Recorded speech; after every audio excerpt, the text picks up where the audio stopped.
Russia అధ్యక్షుడు Vladimir Putin పెద్ద statement, పెద్ద బాంబు పేల్చడం జరిగింది. ఏంటంటే ఉక్రెయిన్ మొత్తం నాదే, ఉక్రెయిన్ మొత్తం నేను స్వాధీనం చేసుకుంటున్నానని. అదేవిధంగా పుతిన్ను ఈ ట్రంప్ని, అమెరికా అధ్యక్షుడు ట్రంప్ని, డొనాల్డ్ ట్రంప్ని చాలా బాగా పొగిడారు. పొగిడితే డొనాల్డ్ ట్రంప్ కూడా ఏమంటున్నారు, పుతిన్ కూడా చాలా ఈజ్ ద స్మార్టెస్ట్ పర్సన్ అని చెప్తున్నారు. అంటే ఏం జరుగుతుంది ఇక్కడ అంటే పుతిన్ను ఉక్రెయిన్ అంతా తీసుకోవడానికి ట్రంప్ ఓకే అనేది ఇక్కడ సుస్పష్టమవుతుంది. అసలు ట్రంప్ అధికారంలోకి వచ్చిన జనవరి 20 తర్వాత ఈ సంవత్సరం మొదట్లోనే పుతిన్తో మాట్లాడి జెలెన్స్కీతో దెబ్బలాడి నువ్వు అనవసరంగా ఎక్కువ పెట్టుకోకు, పుతిన్ ఏమడితే అది ఇచ్చేయని చెప్తున్నారు. ఇప్పుడు పుతిన్ మొత్తం ఉక్రెయిన్ నాదే, టోటల్ ఉక్రెయిన్ నేనే తీసేసుకుంటున్నాను అని చెప్తున్నారు ఆయన. టోటల్ ఉక్రెయిన్ అంతా నాదే అంటే ఏంటి, 6 లక్షల చదరపు కిలోమీటర్లతో 4 కోట్ల పాపులేషన్ ఉన్నది మొత్తం నాదే అని చెప్తున్నారు. ఇప్పటికే ఈ ఉక్రెయిన్లో రిచెస్ట్ ప్రావిన్సెస్ కొన్ని ఉంటాయండి. ఇందులో ఈ లుహాన్స్క్, ఇదేంటంటే డొనెట్స్క్, లుహాన్స్క్ అనే, అదేవిధంగా క్రిమియా, ఈ పెనిన్సులా మొత్తం కూడా రష్యా ఆధీనంలోనే ఉన్నాయి. ఈ కర్క్స్ రీజన్ కూడా కొంచెం రష్యా ఆధీనంలో ఉంది. రష్యాకి తిరుగులేని విధంగా ఇప్పుడు ప్రవర్తిస్తుంది ఏది, పుతిన్. ఈ మొన్న ఈ 41 బాంబర్ల డ్రోన్ దాడి చేసిన తర్వాత జెలెన్స్కీ చేసిన తప్పు ఇప్పుడు రష్యా సింహాన్ని లెగ్గొట్టినట్టు ఈ మొత్తం ఉక్రెయిన్ అంతా నేను ఆక్యుపై చేసుకుంటున్నా, ఎవరొస్తే రండి అని పుతిన్ ప్రకటించారు. దీనికి ట్రంప్ అసలు అడ్డం చెప్పకపోగా ఓకే చేసేసినట్టే. ఇప్పుడు మొత్తం ఉక్రెయిన్ అంతా రష్యా ఆధీనంలోకి వెళ్ళిపోతుంది.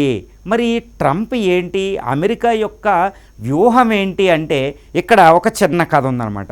1969లో ఈ రష్యా యుఎస్ఎస్ఆర్గా ఉన్నప్పుడు అమెరికాతో భయంకరంగా పోరాడేది ప్రచ్ఛన్న యుద్ధంలో, కోల్డ్ వార్లో. అప్పుడు ఈ చైనా ఏం చేసిందంటే ఈ నిక్సన్ గవర్నమెంట్ ఉన్నప్పుడు ఒక ఒప్పందం కుదుర్చుకుంది 1972లో.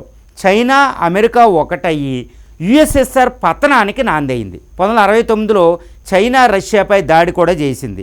యుఎస్ఎస్ఆర్కి వ్యతిరేకంగా చైనా అటు అమెరికా కలిపి రష్యా విచ్ఛిన్నానికి పునాది వేసింది కమ్యూనిస్టు చైనా.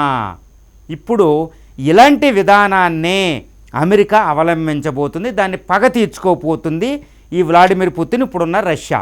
ఏ విధంగా ఈ రష్యా ఇలాగే ఊరుకుంటే అమెరికా దాన్ని ఏమీ చేయలేదు, కానీ చైనా తన యొక్క సైబీరియాని భవిష్యత్తులో ఆక్యుపై చేసుకోవచ్చు.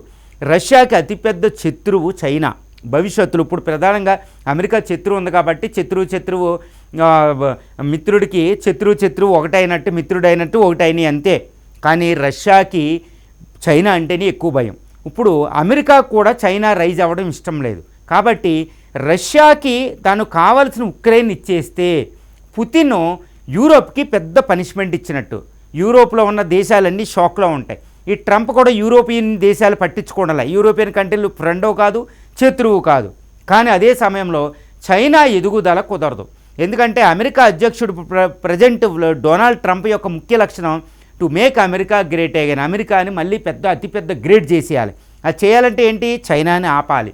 మ్యానుఫ్యాక్చరింగ్ సెక్టార్లో 40% దాకా చైనా ఉంది, దాన్ని ఆపాలి, మళ్ళీ పునరుద్ధరించాలి అమెరికా పూర్వ వైభవాన్ని. అదే అమెరికా గ్రేట్ అగైన్. కాబట్టి చైనాని తొక్కాలి అంటే అటు రష్యాని సెపరేట్ చేస్తే సరిపోతుంది. యూరోపియన్ కంట్రీలు ఎట్టిపోతే దానికి సంబంధం ఏంది, అదనమాట. అంటే ఉక్రెయిన్ బహుమానంగా ఇచ్చేస్తే రష్యాకి ఇంకా శత్రువులు బెడద ఉండదు, అది నాటోలోకి వెళ్దాం. ఎక్కువ రీసోర్సెస్ ఉన్న పెద్ద పట్టణం అంటే $29 బిలియన్ రేర్ ఎర్త్ మెటీరియల్స్ అని, కోల్ అని, వీటి ఎక్కువ పడే ఉక్రెయిన్ దాని ఆధీనంలోకి వెళ్ళిపోతుంది. మళ్ళీ యుఎస్ఎస్ఆర్కి ఎంతో పూర్వవైభవం వచ్చినట్టు అనమాట రష్యాకి. సో రష్యాకి అది ఇచ్చేసాడనుకోండి ట్రంప్ గిఫ్ట్.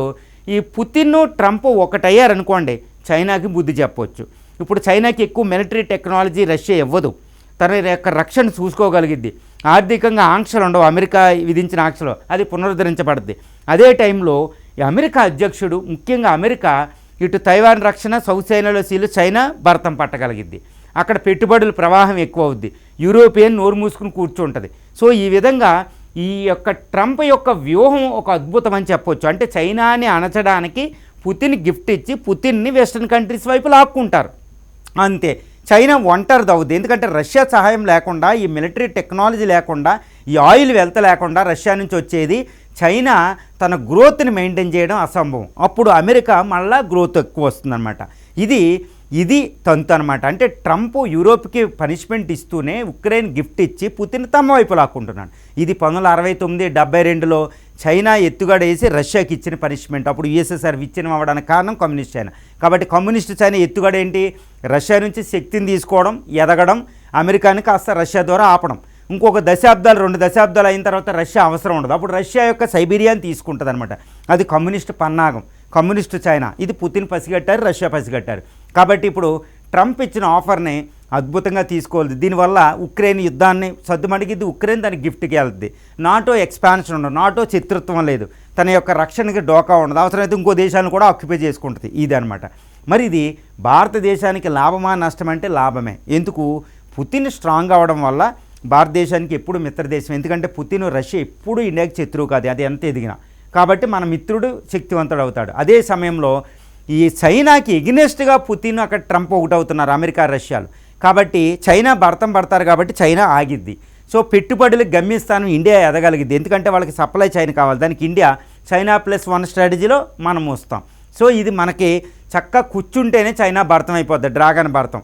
ఈ డ్రాగన్ వెనకాల ఉన్న పాకిస్తాన్ వీటిలు కూడా పని అవుద్ది. అవి కూడా కష్టమే. సౌత్ చైనా సీ అద్భుతంగా ఉండగలిగిద్ది అమెరికా ఆధిపత్యం, ఇటు రష్యా ఆధిపత్యంతో. కాబట్టి అక్కడ కూడా మనం ట్రేడ్ బాగుంటుంది. హిందూ మహాసముద్రంలోకి చైనా రాలేదు, ఎందుకంటే తనకు తాను రక్షణ చూసుకోవడం సరిపోతుంది. సో ఈ విధంగా ఒక అద్భుతంగా ట్రంప్ పుతిన్ ఒక్కడవ్వడం అనేది భారతదేశానికి ఒక పెద్ద బ్లెస్డ్, ఒక వరం అన్నమాట ఇది. సో రష్యా అమెరికా ఒకటవ్వడం అనేది ఒక వ్యూహాత్మకంగా ఇక్కడ కొనసాగుతుంది. కాబట్టి ఈ ఉక్రెయిన్ అనేది దాని చేతిలోకి వెళ్ళిపోతుంది. 3వ ప్రపంచ యుద్ధం కూడా ఆగుతుంది. ఎందుకంటే రష్యా అనేది ఇప్పుడు అమెరికాతో పోరాడినప్పుడే 3వ ప్రపంచ యుద్ధం.